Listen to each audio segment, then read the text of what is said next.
but we're going to give you a pass. We'll give you an opportunity next year to come and get it. But here we go. This is what happened. This is it. Coco Ho takes off on this wave. Johanne Defay drops in ahead of her. We'll have to see what the priority judge rules on this one. She just wrote Coco as like, nope, too deep, I'm going on this one, and she was looking down the line making sure she was going to be in position, but Coco was quick enough to get right there, and I don't think she ever even saw. She probably was pretty surprised by the call. Of course, this is a non-priority interference, which means it's half of a wave rather than a priority interference, which is a full wave taken away. It's only half a wave, so there still is a hope. So she's got to keep her head in the game. Yeah, she's going to be up against it, Johanne Defay, though. You know, you think back to last year, this was a non-elimination round. You could kind of fight your way back in round 4. Not the case anymore, Court. And you know what? We're seeing a lot of people suffer because of it. Personally, I love it. When the waves do come through, they're excellent waves. And as you saw, Tatiana got a 9-point wave. I know it's the highest score of the event, but that's what she needs to do now. Okay, so Coco's up now. She had a 1.83 on that first wave. Looking really sharp at the first 2 events of the season. I think she's reinvigorated, one of the veterans on the championship tour. And that will be a reasonable score to get this heat underway. No, like Courtney was saying, Johanne's trying to get out there and find something, but Coco electing to flex her priority on this wave. Find some wall to work with. We have seen those medium waves start to fatten out through that inside section, so Coco's really trying to apply herself in that outside section. Just got back in the game. That was very smart. Well, Steph able to hold a lot of speed through that section and then lays that rail down. We all know how sweet it is when you connect with those open walls, and Steph seems to do it so well. She's got a couple of bells to her name, so just leaning on that experience that she has in this lineup, coupled with her smooth flow and approach.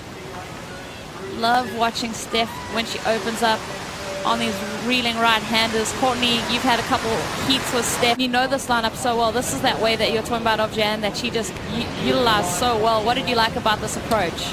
I love that she really set up for that first turn, and she came pretty quick into the second turn. It went pretty fat through this midsection, but considering she was third priority, I think that was an amazing wave for her to catch, and she's going to get a good score that will get her back in the game. And yeah, I think that first turn for me was probably the best turn out of that wave, and she got the finish on the inside, which I find is really crucial here at the Bells Bowl. Well, getting another look at this first hooking turn from Johanne. Really lays into it, and like you mentioned, comes out with a lot of speed and is able to control that rail on that flatter section, and then working this one over too, just keeping that rail-to-rail transition happening. You can see she kind of steps back on that tail so she can set herself up nicely for this inside section. We know how much attention the judges pay to a clean finish, and Johanne finds that inside connection. It's not always easy. We're talking about the short break, the way that it can kind of cause that reverb to come up the face of the wave. There's a lot to think about when you're heading to that inside. She is fighting hard. A 6.77. She gets the better of Steph Gilmore, who dropped a 6.73. Coco Ho's back in third spot, despite the interference. Here's Gilmore. Looking for a good backup number here. Just the one turn. Strata, congratulations, Carolyn, into the quarterfinals once again. And a chance to become the second 16-year-old to win a bell down here in a championship tour contest. And as we see Coco Ho up in third spot. Doesn't need much to jump up into second, just a 3.38. But she'll have to do more to get that number on this ride. So pretty flat water there. You can tell it's going to be difficult to make the inside. Flowing beautifully at the moment. But she can't quite get over the ledge, and as a result it's going to be a big question mark on whether she takes second position here. Like I see a few opportunities. She needs a 3.5 and something around that range, and it'd probably be great for her to drop a 5. It would make it that much harder for Johanne. Johanne's just taken another fall here, so she'll fall to the third priority now, and that's going to hurt her chances of getting through this heat. Definitely, it's super frustrating, just feeling like, you know, 1.4 and I couldn't get it, and I just ran out of time. My surfing feels great though, so just taking positives, and I'll just learn from that, and you know, there's another one next week. There sure is. We can't wait to see you in that event. And at the end of that heat, there was such a small score needed And, you know, your opponent, Sage, even though she's a great friend, she had to come in and take the priority. Couple more quarterfinal spots up for grabs for the world's best. Stephanie Gilmore in a good position, but she wants to get a decent backup number. Coco Ho trying to jump out of third spot. She used priority on this wave. Climbs up into the roof. Just hangs on to that turn. She's going to cut back. She wants that connection through to the inside. A 3.65 is what she needs out of this ride. Well, she is working hard to get to the inside. She didn't get there before. She'll get the job done this time. Needs a big turn here. One little backhand snap and throws the board up there. Coco just searching for that 3.65, not a huge score. She goes up into the lip. Watch those feet though, they kind of get disengaged. She has to kind of shuffle them on her board. Only good for one major maneuver out the back. She kind of widens that stance just to make sure that she's prepared for this inside section.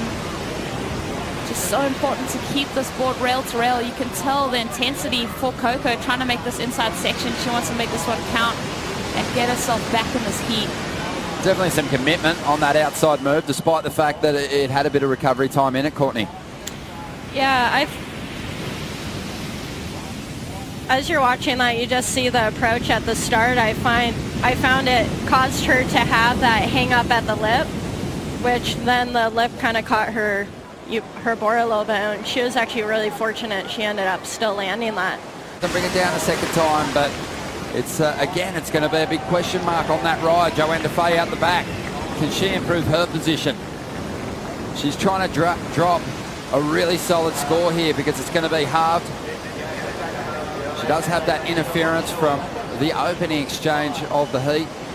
Johanne's got a good section here, and she absolutely clouts it and dives off right there on the inside. So there's still time, 6 minutes to go, but it feels like Johanne might even make life a little bit harder for Coco here. We've seen a lot of waves have scoring potential as we look back at this one, but it's the way that you kind of get away with the lines that you draw. Another just aggressive approach from Johanne Defay. Even though this wave had a lot of milk out on the face, she was able to overcome and muscle through that and maintain that speed and combo up those major maneuvers. A bit of variety thrown into the mix too. And then it stood up on the inside, so just that lucky belt to finish off that wave. Meanwhile, out the back, Steph Gilmore, she's been a little more patient with her priority. She's trying to get rid of a 4.23 here. Beautiful style, even when she's not doing anything.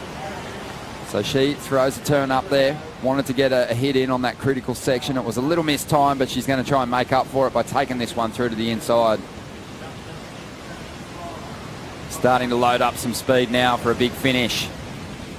And she can turn a score with something exciting on the inside. And there is a nice critical section, but she goes down there. Such a tricky end section. Ow. That hurt my knees. The bigger ones that take you all the way to the inside, to the end section. And with these inconsistent conditions, like you saw Steph, she was super patient on her wave selection, and it really benefited her scores. And then Johanne, she searched a really smart heat. She came back, you know, she reset, and she did what she had to do. She knew a few athletes that were making it with 10-point totals, and might as well give it a good shot and get one really top score and then try to get a good backup. Impressive stuff. So Stephanie Gilmore, Johanne Defay are moving through to the quarterfinals. We'll say goodbye to Coco Ho, but not to you. Come back. We got the WSL post show coming up next.